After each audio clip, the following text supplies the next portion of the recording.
Laura do blog Letras Diversas. Hoje eu tô aqui para fazer uma resenha de um livro brasileiro muito bom que eu acabei de terminar de ler, que é o Terras do Sem Fim, do Jorge Amado. Eu li nessa edição da Companhia das Letras, que é uma edição muito boa, páginas amareladas, uma fonte bem legal, e tem um pós-fácil interessante do português Miguel Souza Tavares. Muito bem. Eu li esse livro por acaso, porque eu estava inscrita no vestibular, né, e para fazer a prova de literatura era requerida a leitura obrigatória desse livro. E eu vou dizer para vocês que eu me arrependo de não ter pego antes esse livro para ler, porque é uma história assim que, para tu te inteirar da tua localização, do Brasil, é importante a leitura desse livro. Até depois vou explicar por quê, mas vamos primeiro à história. A história, ela gira totalmente em torno de uma disputa territorial de uma mata chamada Siqueiro Grande. Essa disputa vai ocorrer entre o coronel Horácio da Silveira e os irmãos Juca Badaró e Senhor Badaró. Essa disputa de terra é para o intuito de plantar cacau, que na época, a gente está falando de 1940, né, era realmente, na nossa história brasileira real, um produto absolutamente caro quando vendido no exterior, quando exportado, quando importado, era um produto absolutamente caro. O livro, inclusive, cita que vale mais que o ouro. Enfim, então quem for dono daquela terra, porque aquela terra era absolutamente boa para o plantio de cacau, era milionário, por assim dizer, enriquecia com facilidade. Nós temos, além dos dois personagens principais, um conjunto de outros personagens que vão ser muito, muito importantes para a história. O principal deles, que de acordo com a minha interpretação, muitos podem dizer que o principal personagem, além dos dois protagonistas, é o advogado Virgílio. Mas na minha interpretação da leitura, o personagem principal foi o negro Jeremias. Por quê? Porque o negro Jeremias, ele era um feiticeiro, ele era um curandeiro daquela região,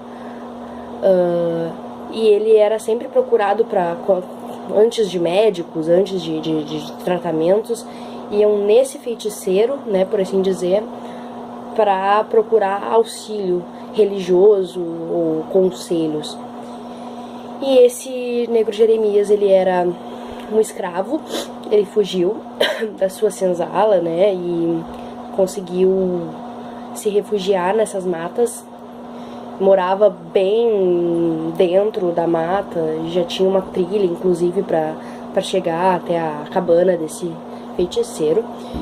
E ele profetiza, quando resolvem que vão... Quando o coronel Horácio e os irmãos Badaró decidem que vão realmente abrir uma disputa armada pelo direito da terra, o Jeremias profetiza que a partir daquele momento, daqui a alguns anos, os filhos iriam montar o seu plantio, a sua vida naquela região, numa terra adubada com o sangue dos seus pais.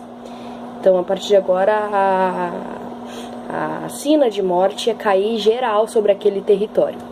E isso realmente aconteceu, é por isso que eu considero esse o personagem mais relevante do livro, por essa profecia. Ele profetiza essa citação para o negro Damião, que é outro personagem bastante importante da história, porque ele era considerado um matador de elite, muito bom atirador a serviço dos irmãos Badaró. Ele não sentia nada em matar as pessoas, ele era até meio, na minha concepção, na minha interpretação de texto, ele era meio infantilizado, assim. Mas ele realmente era meio inocente. Curioso isso, porque realmente ele matava as pessoas e ele não sentia muito com aquilo, mas não era por uma questão de crueldade, era por uma questão de inocência da parte dele. Tanto que ele brincava com as crianças o adoravam, porque eram as únicas pessoas da cidade que não entendiam a capacidade absurda que o negro Damião tinha de matar pessoas, e portanto não tinham medo dele. Mas ele ouviu uma conversa do senhor Badaró com Juca Badaró sobre justamente essas matanças que estavam precisando ser feitas, né? E nisso o senhor Badaró pergunta para o Juca: tu não sente nada quando tu mata alguém? Tu não sente nada no teu coração, nada lá dentro? E essa frase do senhor Badaró, que é uma pessoa que o Negro Damião considera absolutamente divina aos seus olhos, essa frase o impacta de tal forma que na encomenda seguinte de morte que ele recebeu, que era do Firmo, ele não consegue matar. Inclusive é isso que desencadeia o início assim dos planejamentos de confronto armado que vão ter depois naquela região entre os dois que estão disputando, né, as duas famílias. Aí o Negro Damião, ele vai sem rumo, né, ele não consegue saber para onde ir, porque a partir do momento que ele se recusa a matar, ele se recusa a trabalhar para os Badaró. E ele vai até a cabana do feiticeiro Jeremias e busca ajuda. Aí que o feiticeiro Jeremias fica sabendo do ocorrido e entende que vai começar uma disputa sangrenta por aquela terra. O feiticeiro Jeremias considera aquela terra dos deuses, né? Ele não acredita que aquele território possa ter um dono material humano. Então ele profetiza um derramamento de sangue muito grande que vai acontecer a partir do início da disputa. Aí nós vamos para outro ponto do livro, outro conjunto de personagens. No momento em que começa a disputa, os Badaró constam como, até os 45 do segundo tempo do livro, a família que está por cima na política. Eles têm dinheiro, eles têm prestígio lá, então advogados, juízes que determinam a medição da terra, tudo sempre em complô com os Badaró. Isso coloca o Coronel Horácio sempre numa posição atrás, sempre tendo que fazer um repuxo de esforço para conseguir não perder tão largamente para os Badaró. Mas a coisa começa a mudar quando ele contrata, acho que do Rio de Janeiro, se eu não me engano, me falha a memória, o advogado Virgílio, que vem do Rio de Janeiro até o navio com a sua amante, a Margot, que inclusive ela é uma personagem que o adora e que pagou todos os estudos de advocacia dele. Só que quando esse advogado Virgílio chega na cidade, ele se torna um personagem importante justamente porque ele e a esposa do Coronel Horácio, a Dona Esther, eles vão se tornar amantes, eles vão ter um caso. E toda a cidade fica sabendo do caso.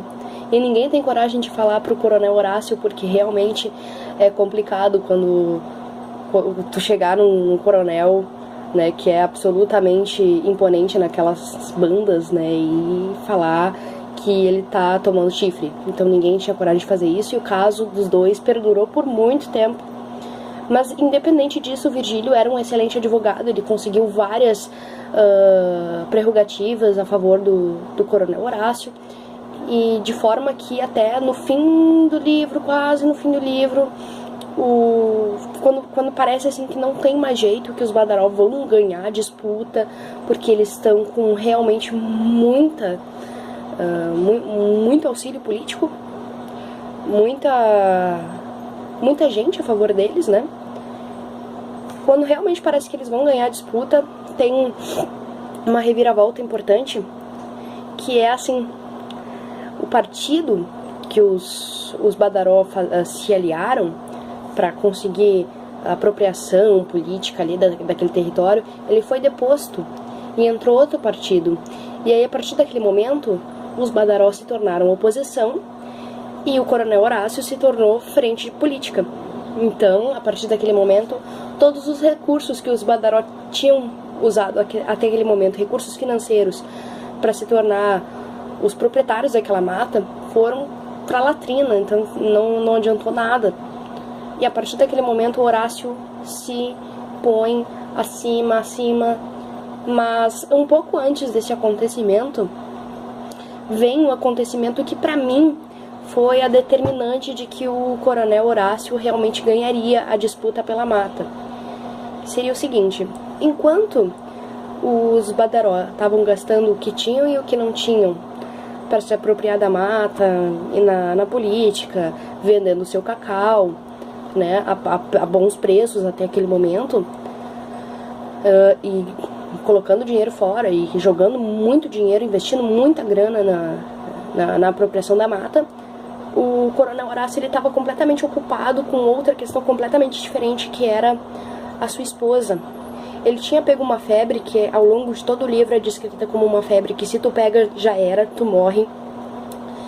E todo mundo achou que o coronel Horácio ia morrer. Os Badaró inclusive fizeram festa sobre isso. E ele não morre porque a esposa dele, Esther, apesar de não gostar do seu marido, apesar de gostar demais do Virgílio, que é aquele advogado, cuida dele como uma esposa absolutamente fiel a ele.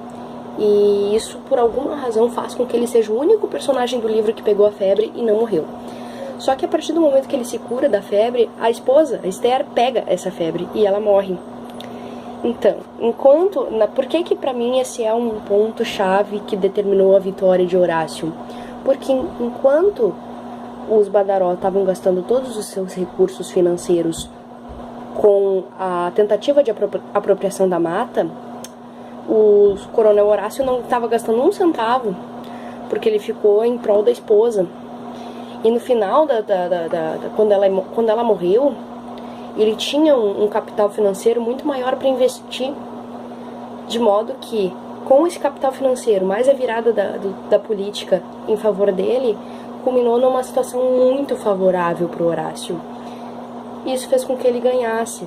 Então a única derrota assim, que ele tem lá no final do livro foi descobrir que bem após a esposa dele já ter morrido, ela tinha cartas guardadas que ela trocava com Virgílio, cartas de amor, né? E isso meio que deixa ele muito triste, porque na verdade o que ele tinha de brutal, de personagem carrasco, que são os personagens de Tocaia, assim, do Jorge Amado, ele tinha aquela coisa de amar a esposa, né? Então esse era o único ponto suavizante do livro, o ponto romântico do livro, né? Era o amor que o Virgílio tinha por Esther e o amor que o coronel Horácio também tinha por Esther. Era o único ponto assim, mais romântico do livro, e que também acabou em frustração, porque quando ele descobre essas cartas de Esther, ele avisa o Maneca Dantas, que é um grande amigo dele, né? Olha, eu vou liquidar com esse cara. Aí Maneca Dantas corre até Virgílio e avisa: cara, não vá pela estrada de Ferradas, porque é lá que o coronel Horácio vai te matar. E ele não se importa, porque ele amava tanto Esther, porque quando ela morreu, a vida perdeu a graça pra ele. E sabendo que ele iria morrer, ele vai por Ferradas, pela estrada de Ferradas, e opta por morrer, sabendo que vai morrer. E fica inclusive feliz com isso, porque é no céu que Virgílio e Esther provavelmente vão se encontrar e vão viver a sua história de amor, que não pode ser vivida ali na terra deles, da Bahia.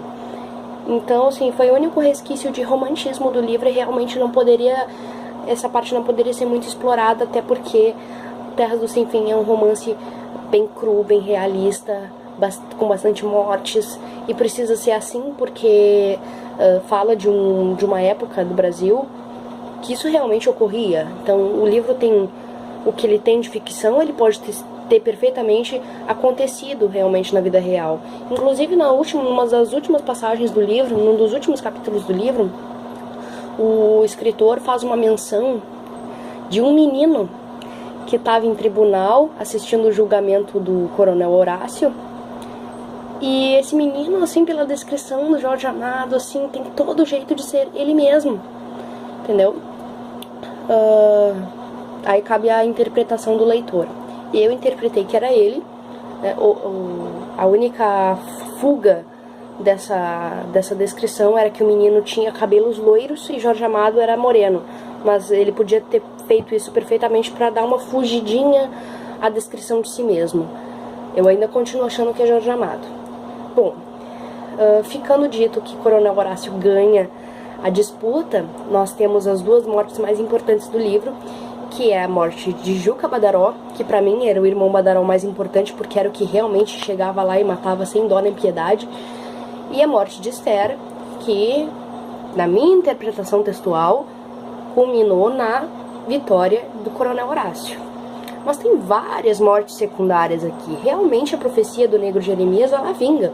E no futuro vão estar sendo construídas as cidades em Ilhéus, que depois vira Itabuna, em cima do sangue dos seus pais.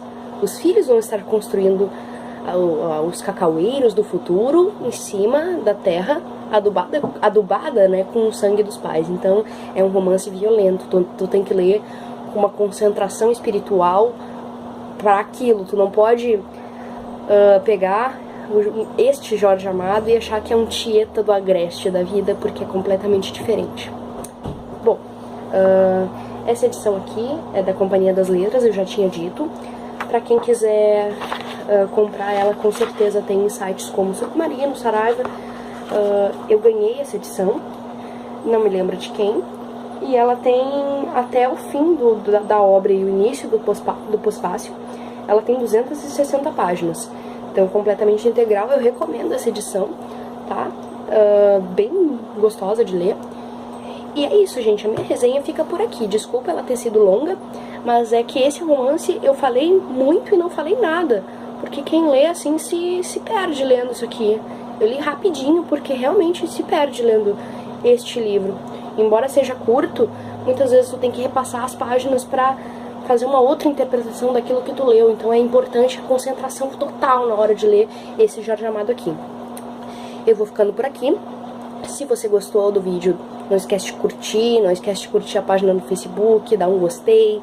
Vá no blog, vai ter resenha desse livro em breve. Vou estar postando primeiramente o vídeo, depois fazer a resenha escrita. Tá, gente? Então é isso, eu espero que vocês tenham gostado. Eu fico por aqui. Até mais!